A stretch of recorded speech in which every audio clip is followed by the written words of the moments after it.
Philadelphia in the 1700s was the largest, most prosperous city in British North America. A place where ideas ignited revolutions, where commerce built fortunes, and where the future of an entire continent was debated and decided. In this video, I use modern AI tools to bring historic paintings, engravings, and prints to life, allowing us to shift perspective, change camera angles, and move through the same scenes in ways their original artists never could. By analyzing authentic 18th century maps, engravings, and historical records, we're able to reconstruct how Philadelphia actually looked. The buildings, the people, the atmosphere of a city on the edge of revolution. First, I want to talk about the Delaware River waterfront. This view shows the Delaware River waterfront as it appeared around 1750, the economic engine of the entire city.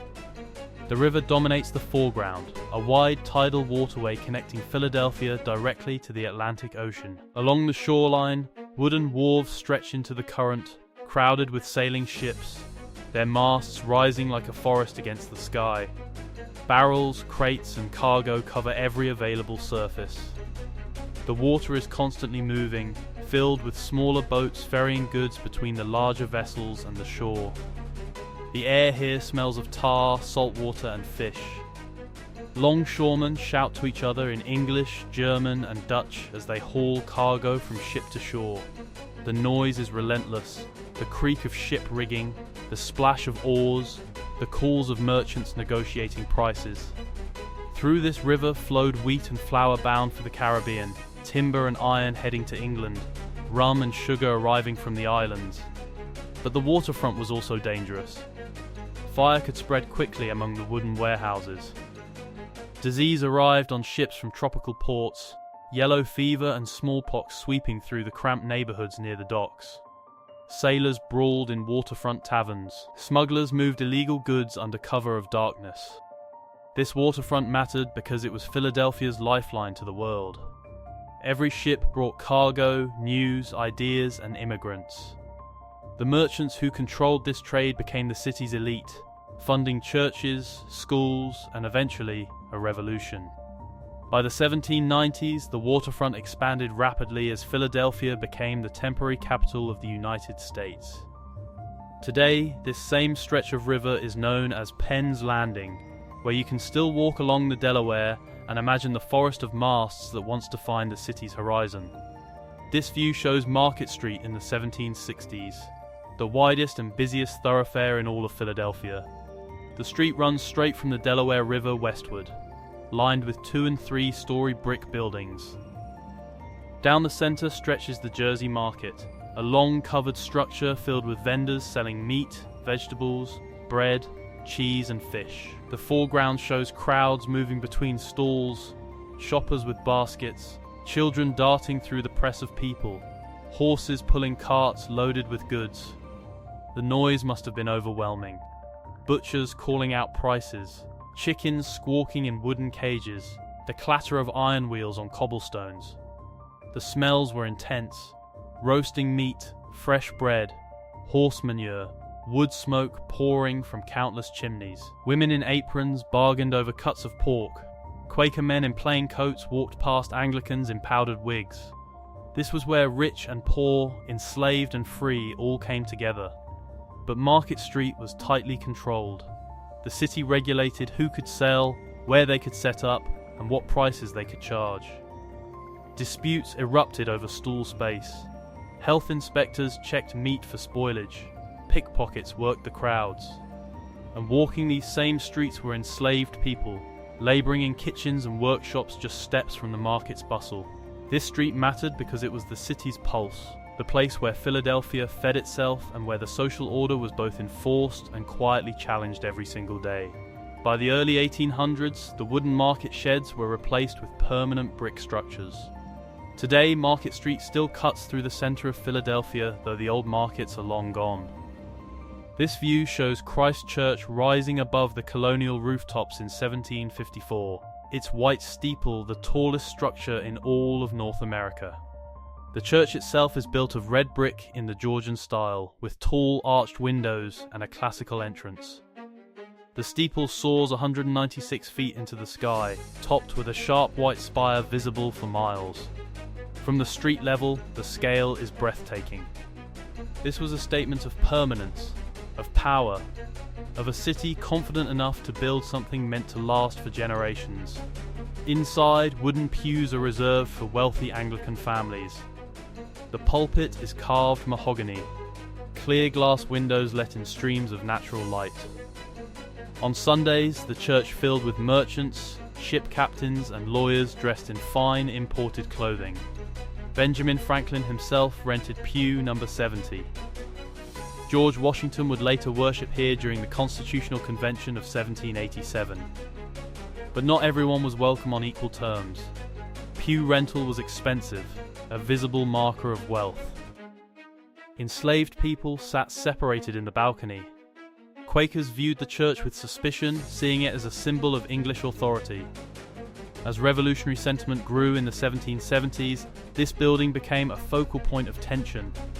Christ Church mattered because it embodied the contradictions of colonial life, a place of faith but also a place that reinforced hierarchy and ties to a distant crown. Remarkably, this is a site you can still visit today. Christ Church stands carefully preserved, its steeple still defining the skyline of Old City, Philadelphia. This view shows the Pennsylvania State House as it appeared in the summer of 1776, the political heart of Philadelphia. The structure rises in red brick with white trim, its design orderly and symmetrical. A wooden bell tower climbs above the roofline, housing the bell that would later be known as the Liberty Bell.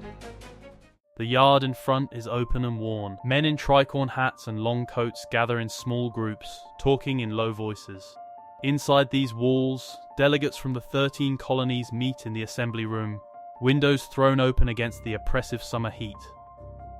Flies buzz through the room. The air is thick and stifling. For weeks, these men have debated the question of independence from Great Britain. On July 4, 1776, they approve a document that will change the world. But the debates are contentious and dangerous. Loyalists still live in Philadelphia, watching, reporting. If this rebellion fails, everyone in that room could hang for treason. The tension is palpable. The State House mattered because here, a new nation was born. The Declaration of Independence claimed that governments derive their power from the consent of the governed, that certain rights cannot be taken away. These ideas would inspire revolutions for centuries to come. Within months, British troops would occupy Philadelphia, using this very building as military headquarters. Remarkably, this is a site you can still visit today. Independence Hall stands carefully preserved, where you can sit in the same room and feel the weight of what happened here. This view shows the same assembly room in 1787, now hosting the Constitutional Convention. 11 years after independence, delegates gathered to answer how the new nation should be governed. The Articles of Confederation had proven too weak. The country was fracturing. George Washington presides from a chair at the front, chosen for his authority. Though he speaks rarely, his presence lends legitimacy. The debates are intense. Large states clash with small states over representation. Northern delegates argue with Southern delegates over slavery and commerce. Some want a strong central government. Others fear tyranny. The windows are kept shut and doors locked despite the summer heat. Secrecy is enforced.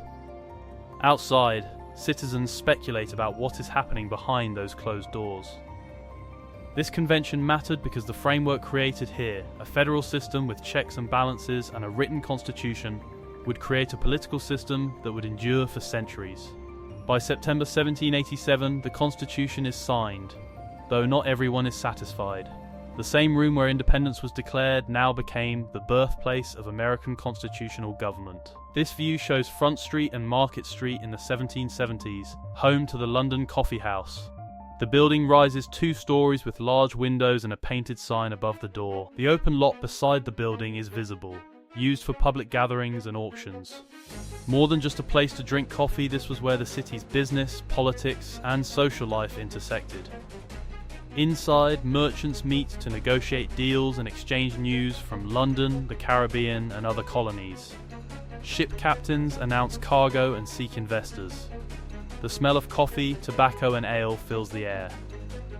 Auctions are held here, selling goods, property, and at times enslaved human beings. This was the brutal reality of Atlantic commerce. The coffee house was a place of information and power, but also moral compromise. The same men who debated natural rights also participated in a trade that treated people as property. This place mattered because it was where power was exercised through conversation and negotiation. In the years leading up to independence, the London Coffee House became a centre of revolutionary activity. Boycotts were organised here. Pamphlets were read aloud. Alliances were formed. By the early 1800s, the coffee house culture had shifted to other locations. Today, the site where the London Coffee House once stood is part of the modern streetscape, the building long gone but its role remembered. This view shows Elfreth's Alley around 1760, a narrow residential street tucked into the northern part of the city. The alley is barely wide enough for a single cart. Two-storey brick houses line both sides, their doors painted in faded colours, small windows looking out onto uneven cobblestones. A woman sweeps her doorstep. A child plays with a wooden hoop. This is not a street of wealthy merchants. This is where Philadelphia's artisans live and work. Carpenters, blacksmiths, shoemakers, weavers. The sounds are constant. The ring of a hammer on metal, the creak of a loom, dogs barking. Families live and work in the same cramped rooms. The smell of wood shavings, coal fires and cooking fills the narrow space. Life here is precarious. A single fire could destroy an entire block. Disease spreads quickly in tight quarters. Economic downturns leave families without income. The gap between the artisans here and the merchant princes living blocks away is a chasm of wealth. This alley mattered because this is where most Philadelphians actually lived. These were the people who built the physical city, who made the goods that filled the shops, who kept the urban economy running. Remarkably, this is a site you can still visit today.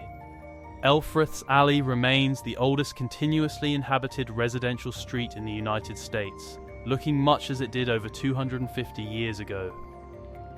This view shows the Almshouse on Spruce Street in the 1770s, relocated in 1767 to a purpose-built complex on the edge of the city. Known as the House of Employment, it was Philadelphia's answer to what to do with the poor, the sick, and the elderly. The building is plain and institutional, built of brick with rows of small windows. A high wall surrounds the property. Guards stand at the gates. Inside, conditions are harsh, rooms are crowded and cold. Residents are required to work in exchange for shelter and food, picking oakum, sewing, breaking stones. The smell is suffocating, unwashed bodies, chamber pots, damp stone. Disease spreads quickly. The almshouse is a place of control as much as care. Families are separated. The mentally ill are confined alongside the destitute. Poverty was seen as a failure of character to be corrected through hard work. This building mattered because it revealed the limits of colonial compassion. Philadelphia prided itself on Quaker charity, but that care came with moral judgment. The poor were to be reformed, controlled, kept out of sight.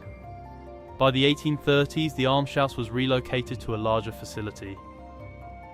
Today, the site is part of Washington Square, a peaceful park where visitors rest, unaware of the suffering that once filled this ground. This view shows the house at 7th and Market Streets in the late 1700s, known as the home of Jacob Graff, a young bricklayer.